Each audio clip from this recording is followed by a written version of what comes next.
family activities. And, I think that's a challenge, even as we get into the grandparent stage. And the key is to take it before the Lord and know what is appropriate and what isn't, what is too much and what isn't, for what God is wanting you personally to do and be in your life. And what He may be leading you to do may not be what He's leading me to do. It's unique to who you are and to your journey. So, yeah. Doing those busy things. It's I think it's in Luke 7. Turn there. Actually, it may be Luke 10, now that I'm thinking about it. Let's try 10 and we'll go from there. It is 10. In verse 38 of Luke 10, it came to pass as they went that Christ entered into a certain village, and a certain woman named Martha received him into her house. And she had a sister called Mary, which also sat at Jesus' feet and heard his word. And Martha was cumbered about with much serving, and came to him and said, Lord, do you not care that my sister has left me in the kitchen alone to serve? Oh my goodness. Martha lives in us all. Tell her therefore to come help me. I mean, are you a fair God or not? This is not fair. Our childhood insistence on fairness, follows us into adulthood. Jesus answered and said unto her, Martha, Martha, you are careful and troubled about many things. Only one thing is needful, and Mary has chosen that good part which shall not be taken from her. Whoa.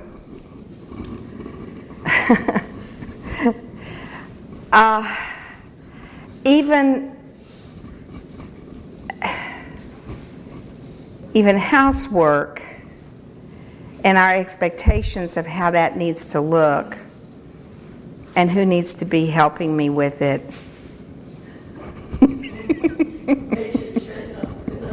I know I'm on real thin ice here.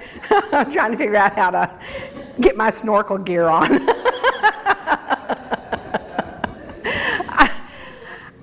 But we have this human mindset. Martha is understandable to us.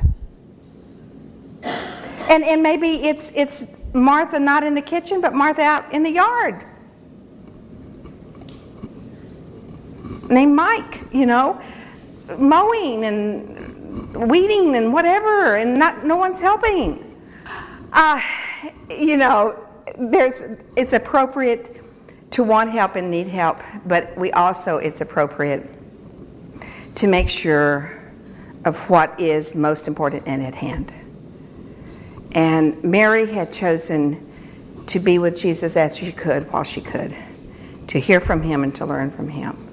And we're not talking about, your house can, fall in on your shoulders, or your yard can grow up till the city gives you a citation. That's not what we're talking about. We're talking about a balance in our life in which whatever we do and whatever we're about doesn't hinder the one good thing,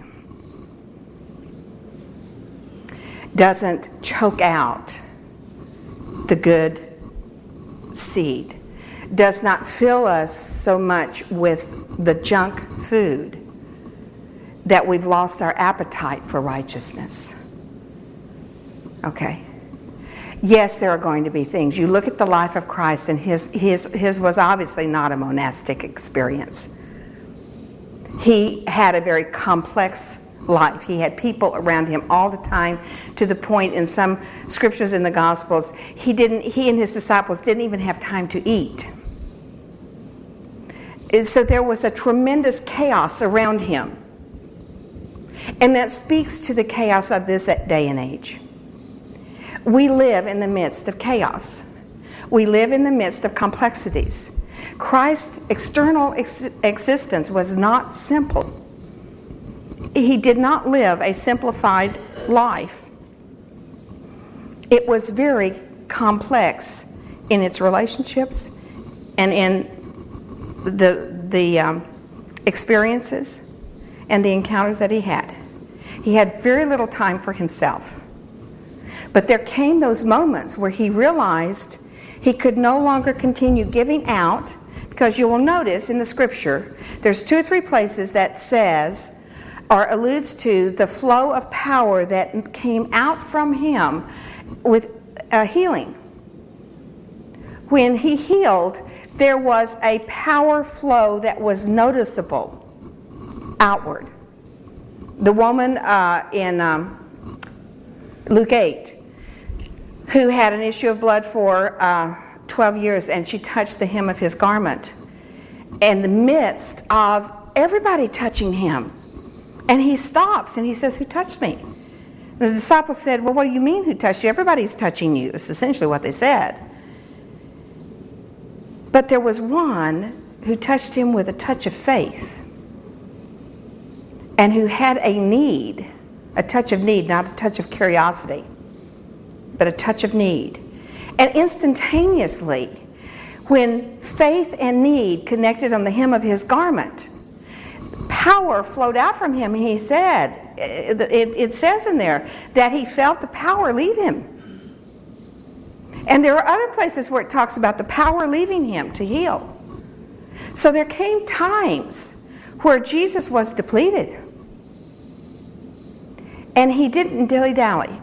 He didn't dicker with people. He didn't say, "Oh, I need to help over here because there are people still dying and leprous and blind and there's so much to do."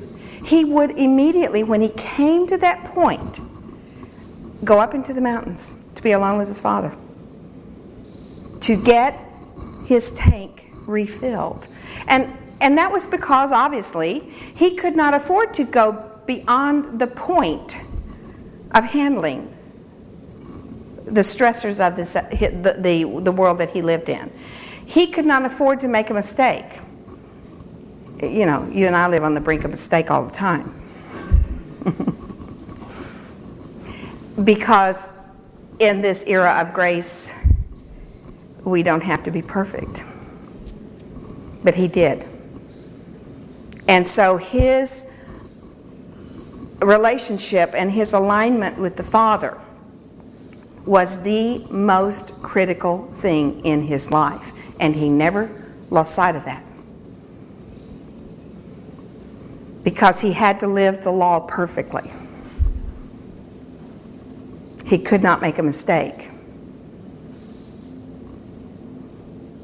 And because we live in grace and make mistakes all the time, I think we anesthetize ourselves a little bit to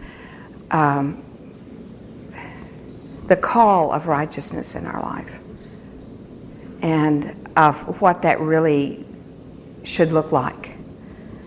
And the call should translate in you and me to a hunger for it and to a thirst for it.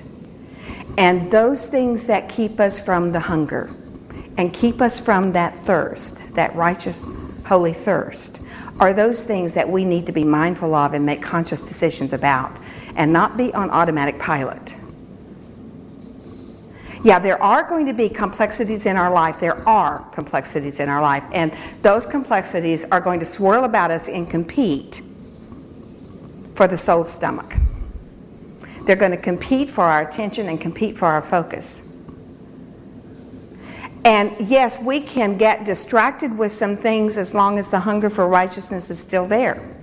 But if I am letting things in this distracted, chaotic world that I live in and that you live in, come in and dull my appetite for righteousness, there's the rub. And there's the issue.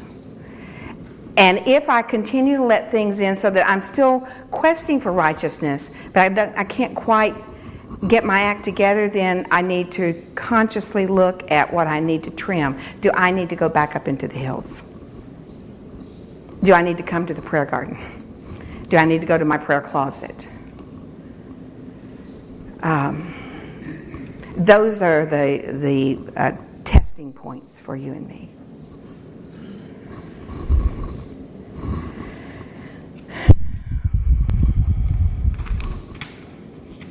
You know, let me just put out a few other things here in closing. The woman at the well in John 4 is a prime example of this thirst. In fact, let's go there and land there for the remainder of our time. This is an appointment that Jesus had with her. She had no idea that she would meet at the well of Jacob in the middle of the day, a stranger of compelling knowledge of her and of wisdom of her life.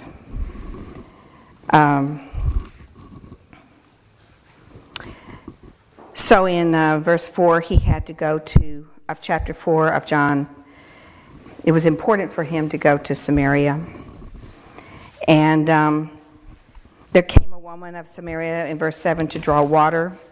And Jesus said, "Give me something to drink." So the metaphor for this whole conversation is what she was thirsting after. It was her thirst. And she was amazed in verse 9 that he, being a man and a Jew, would ask her, a woman and a Samaritan, for something to drink. And in verse 10, Jesus said, "If you knew the gift of God and who it is that says to you, 'Give me to drink,' you would have asked of him, and he would have given you living water." The woman said unto him, "Sir, you have nothing to draw with, and the well is deep. From where then do you have this living water?" Verse 13, Jesus said, "Whosoever drinks of this water from Jacob's well, shall thirst again. But whosoever drinks of the water that I give him shall never thirst. The water that I give him shall be in him a well of water springing up into everlasting life."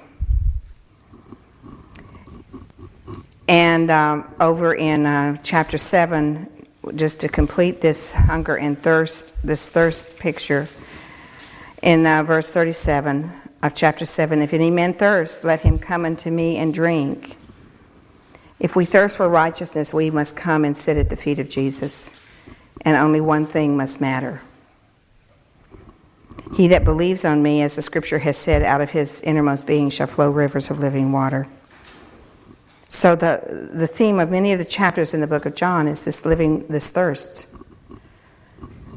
for a water that is spiritual and is righteous.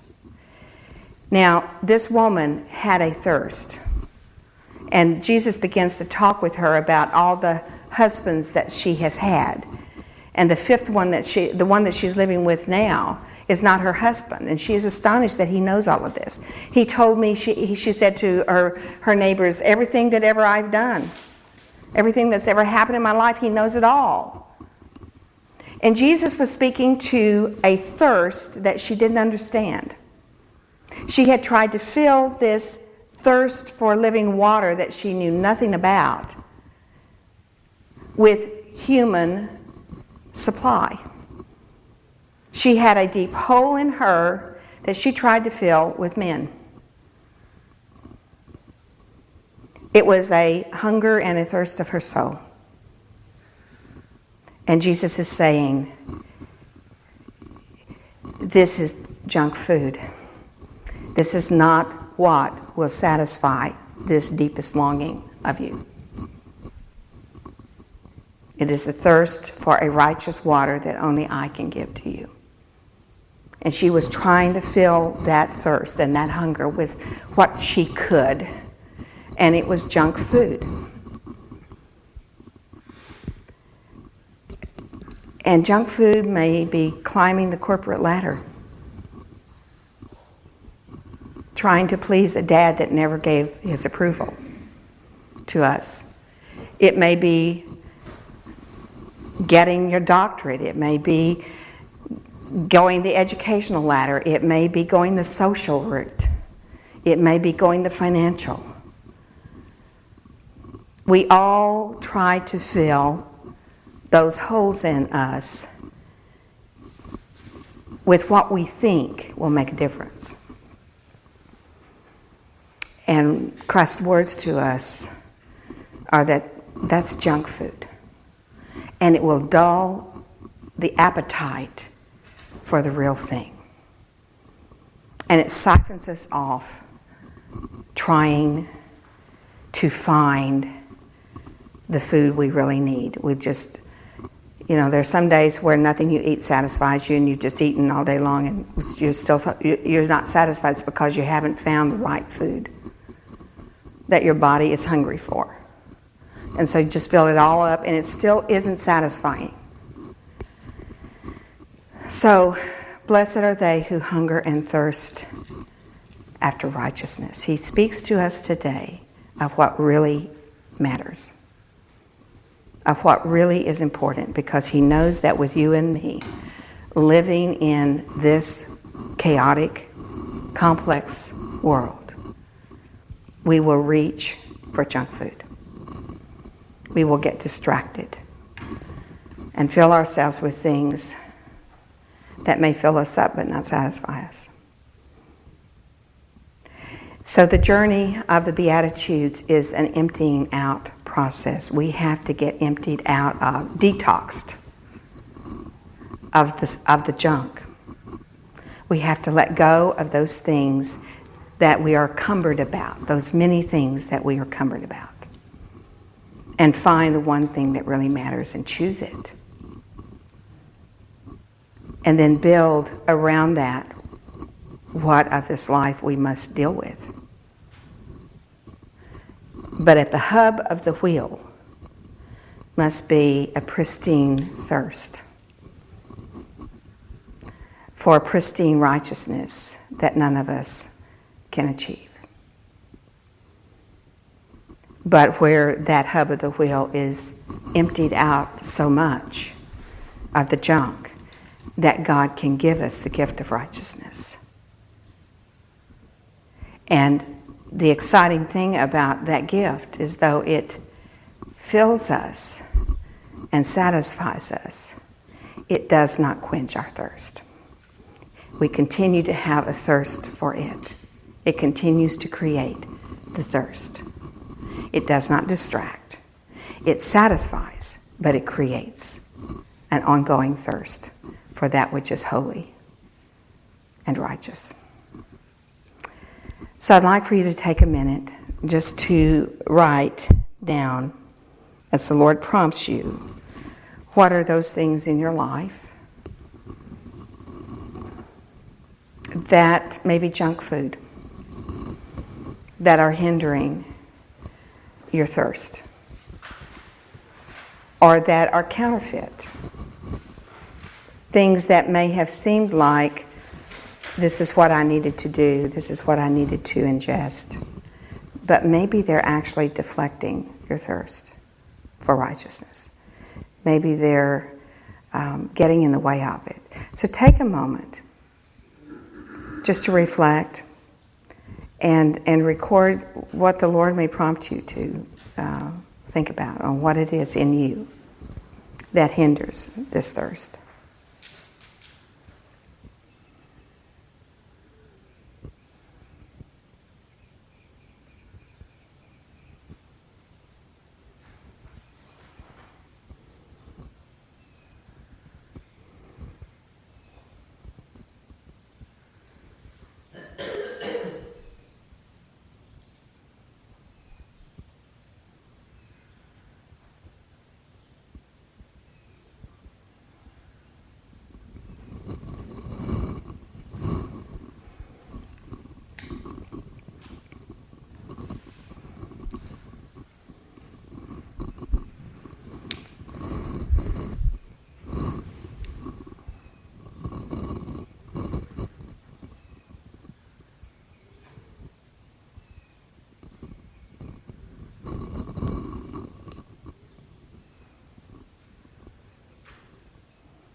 as you're writing, when you are finished, I ask you just to go on into prayer, personal prayer with Him on what He really is prompting you to do with this.